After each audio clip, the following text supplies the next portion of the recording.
ఏ Gemini పాప, నేను వీడియోలు చేద్దాం అనుకుంటున్నా, నాకేం థాట్ రావట్లేదు. నాకు ఒక స్క్రిప్ట్ రాసి ఇవ్వచ్చు కదా? మళ్ళీ అడుగుతున్నావా? ప్రతిసారి నా మీదే ఆధారపడతావా? నీకు క్రియేటివిటీ లేదా అసలు? వీడియో ఎలా తీయాలి, కెమెరా ఎలా పెట్టాలి, ఫాంట్ స్టైల్ ఏంటి అని అన్నీ నేనే చెప్పాలా? నువ్వేం చేస్తావు మరి? అంత కోపడతావేంటి? సరేలే, ఏదో ఆలోచనలు రావట్లేదు కాబట్టి నిన్ను అడుగుతున్నాను. నేను ఏదైనా ఐడియా ఇవ్వచ్చు కదా? ఐడియా కావాలా? నీకు ఏ టాపిక్ మీద వీడియో చేయాలనుందో ముందే ఆలోచించుకోవాలి కదా. ప్రతిదానికి నా మీదే డిపెండ్ అయితే నీ క్రియేటివిటీ ఎక్కడుంటుంది? సరే, ఏదో ఒకటి చెప్తాను. నీకు ఇంట్రెస్ట్ ఉన్న ఏరియా ఏంటో చెప్పు కనీసం. ఏరియా అంటే ఏం డిసైడ్ అవ్వలేదు, అది కూడా నువ్వే చెప్పొచ్చు కదా?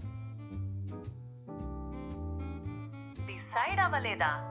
యూట్యూబ్ కంటెంట్ క్రియేటర్ అవ్వాలనుకున్నప్పుడు కనీసం ఒక ఏరియా గురించి ఆలోచించుకోవాలి కదా. సరే, నీకు ఇష్టమైన విషయాలేంటో చెప్పు, అప్పుడు ఏదైనా ఐడియా వస్తుందేమో.